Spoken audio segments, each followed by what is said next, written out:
جو نہ ہو تو کچھ نہ ہو، جان ہے یہ جہان کی، جان ہے تو جہان ہے یہ، نماز ادا کر رہے ہیں۔ کوئی بدبخت آگے بڑھتا ہے، اپنی چادر نکال کر رسول اللہ صلی اللہ علیہ وسلم کی گردن میں ڈالتا ہے اور ڈال کر پیچھے سے کھینچتا ہے۔ آج رسول اللہ صلی اللہ علیہ وسلم بظاہر تنہا ہیں، نماز ادا کر رہے ہیں، اللہ کی عبادت کر رہے ہیں، اور کفار نے یہ ظلم کیا کہ میرے نبی علیہ السلام کی گردن میں چادر کا پھندا بنا کر ڈالا، اور جب زور سے کھینچا تو سرکاری دو عالم صلی اللہ تعالی علیہ وسلم کی مبارک آنکھیں کچھ باہر کو آ گئی، قریب تھا کہ باہر آ جاتی، کسی نے آ کر چھڑایا۔ پیارے محترم اسلامی بھائیوں، کبھی ایسا ہوا کہ رسول اللہ صلی اللہ علیہ وسلم نماز ادا کر رہے ہیں، دشمنان اسلام میں سے کسی بدبخت نے کہا کون ہے جو فلاں قبیلے میں جو اونٹ ذبح ہوا ہے اس کی اوجھڑی کو، اس کے گند کو، اس کے گوبر کو، پوری اس کی اوجھڑی لا کر رسول اللہ صلی اللہ علیہ وسلم کے کندھے پر رکھ دے۔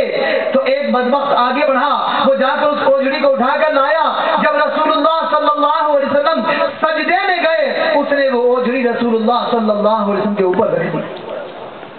سیدہ آمنہ، سیدہ فاطمہ رضی اللہ تعالیٰ عنہ کو کسی نے خبر دی، آپ نے فوراً آ کر اس کو حضور علیہ السلام سے دور کیا۔ اس طرح بے شمار واقعات ہوئے، اور واقعہ طائف جیسا کہ پہلے بھی مفتی صاحب نے بیان کیا، واقعہ طائف سب کے سامنے ہے کہ کس طرح رسول اللہ صلی اللہ علیہ وسلم دعوت اسلام دینے کے لیے طائف کی طرف جاتے ہیں، کوئی ساتھ دینے والا نہیں،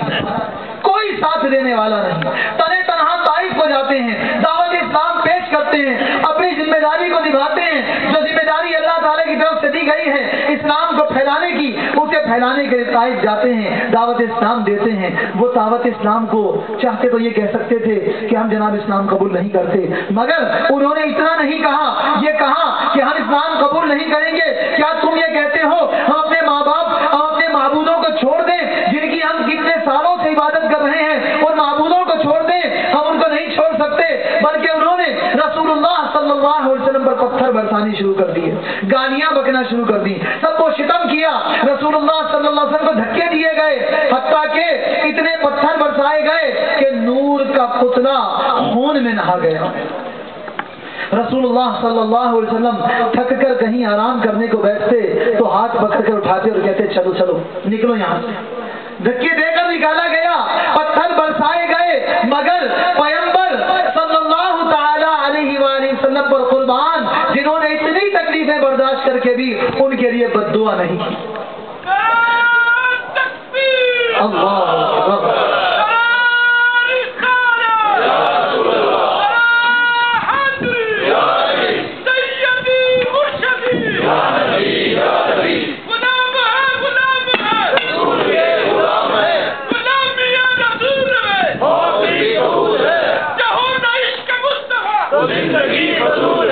پیارے محترم اسلامی بھائیوں، رسول اللہ صلی اللہ علیہ وسلم نے اس حال میں بھی اپنی ذمہ داری کو پورا کیا اور دعوت اسلام دیتے رہے۔ جو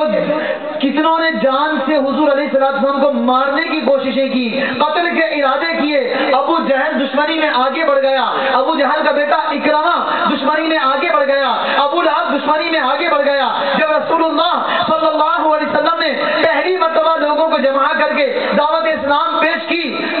تو ابو جہل کہنے لگا، ابو لہب بدبخت اپنی زبان سے کہنے لگا، تبا لک یا محمد الہذا جمعتا، اے محمد تمہارے ہاتھ ٹوٹ جائیں، اے محمد تم ہلاک ہو جاؤ، کیا تم نے ہمیں اس لیے جمع کیا تھا؟ اللہ تبارک و تعالیٰ کو ابو لہب کا یہ جملہ ناگوار گزرا۔ رسول اللہ صلی اللہ علیہ وسلم تو رحمت للعالمین ہیں، کریم ہیں، شفیق ہیں، بد دعائیں نہیں کرتے، مگر رب کائنات کو جملہ ناگوار گزرا۔ رب کائنات نے ارشاد فرما دیا، تبت یدا ابی لہب وتب، جو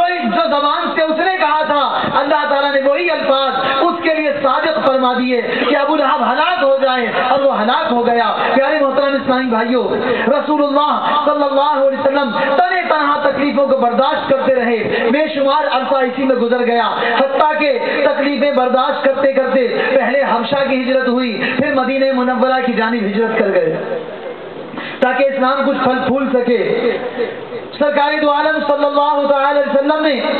وہ شہر جو حضرت ابراہیم علیہ السلام نے جہاں بیت اللہ کو تعمیر کیا تھا وہیں پیدا ہوئے، مگر آج اس شہر سے ہجرت کر کے جا رہے ہیں۔ وہی شہر جہاں ابراہیم علیہ السلام نے بیت اللہ کو تعمیر کیا، جہاں مقام ابراہیم موجود ہے، جہاں بئر زمزم موجود ہے، جہاں صفا اور مروہ موجود ہے، جہاں پر مقام ابراہیم موجود ہے، جہاں حجر اسود موجود ہے، آج اس شہر کو اس وجہ سے کہ دین اسلام پر حرف آ رہا ہے، ہمیں اسلام کی آزادی نہیں ہے، اس شہر سے ہجرت کر جاتے ہیں، مکے سے ہجرت کر کے مدینہ کی جانب چلتے ہیں۔ مدینے والے کتنے خوش نصیب ہیں کہ رسول اللہ صلی اللہ علیہ وسلم کو اپنے پاس بلاتے ہیں، آپ کی مدد بھی کرتے ہیں اور اس انداز پر بلاتے ہیں کہ روزانہ جب سرکار دو عالم صلی اللہ علیہ وسلم مدینہ مکہ مکرمہ سے چلے مدینہ منورہ پہنچنے والے ہیں، مدینے والوں کو خبر ہوئی کہ رسول اللہ علیہ السلام تشریف لانے والے ہیں، استقبال کے لیے مدینہ منورہ سے باہر آ جاتے، قباء کے مقام پر آ کر کھڑے ہو جاتے اور آ کر راہ تکتے کہ کب وہ آقا علیہ السلام کب ماہ نبوت اپنا جلوہ دکھائیں گے، کب ہمیں اپنا جلوہ دکھا کر ہمیں اپنا صحابی بنائیں گے۔ لوگ راستوں میں کھڑے ہو جاتے، قباء کے مقام تک مدینے سے باہر آ جاتے اور رسول اللہ صلی اللہ علیہ وسلم کے استقبال کے لیے کھڑے ہو جاتے۔ کوئی اس انداز پر استقبال کرتا کہ کوئی آنکھوں سے تک رہا ہے، کوئی اور آگے جا کر دیکھ کر آتا کہ سب سے پہلے میں یہ خبر پہنچاؤں کہ رسول اللہ صلی اللہ علیہ وسلم تشریف لا رہے ہیں۔ جب رسول اللہ صلی اللہ علیہ وسلم کی آمد ہوئی تو کچھ یوں کہا گیا، طلع البدر علینا من ثنیات الوداع وجب الشکر علینا ما دعا للہ داع۔ رسول اللہ صلی اللہ علیہ وسلم مدینہ منورہ تشریف لائے، انصار نے بھرپور ساتھ دیا دین اسلام کا۔ انصار کہتے ہیں مدد کرنے والوں کو، مددگار، انہوں نے بھرپور ساتھ دیا رسول اللہ صلی اللہ علیہ وسلم کا۔ اور ہوتے ہوتے ہوتے ہوتے معاملہ یوں ہوا کہ جس مکہ مکرمہ سے رسول اللہ صلی اللہ تعالی علیہ وآلہ وسلم کو نکالا گیا تھا، اب رسول اللہ صلی اللہ علیہ وسلم اپنی کوششوں سے کئی جہادوں میں شرکت کرنے کے بعد، مسلمانوں کے ساتھ مل کر دین اسلام کی تبلیغ کرنے کے بعد، آنے والے وفود کو دعوت اسلام دینے کی وجہ سے اسلام پھلتا پھولتا گیا، یہاں تک کہ مسلمانوں کی تعداد اتنی بڑھی کہ اب مسلمان جب مکہ مکرمہ کی طرف چلتے ہیں تو مکے والے اتنی ہمت نہیں رکھتے کہ اب مسلمانوں کے لشکر کا مقابلہ کر سکیں۔ حضرت عباس رضی اللہ تعالی عنہ نے جب حضور علیہ السلام کو آتے دیکھا تو ابو سفیان سے کہنے لگے کہ دیکھو کون آتا ہے۔ ابو سفیان نے کہا ارے تمہارا بھتیجا تو بادشاہ بن گیا ہے، بادشاہ۔ سبحان اللہ۔ اس شان کے ساتھ رسول اللہ صلی اللہ علیہ وسلم آ رہے ہیں، مگر طے کرے عاجزی کا حال یہ ہے کہ سینے کو تان کر نہیں، ابھی بھی اللہ کی بارگاہ میں سر کو جھکا کر بیٹھے ہیں۔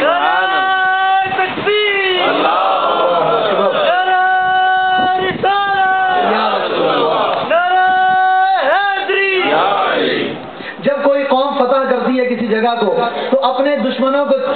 چن کر مارتی ہے۔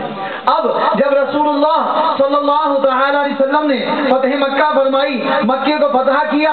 اب داخل مکہ ہونے لگے تو اس بات کا خطرہ تھا کہ لوگ بھاگیں گے یا کچھ مقابلے پر آئیں گے۔ حضرت خالد بن ولید رضی اللہ تعالی عنہ کو حکم دیا گیا کہ خون نہیں بہنا چاہیے، ہماری طرف سے حملہ نہیں ہونا چاہیے۔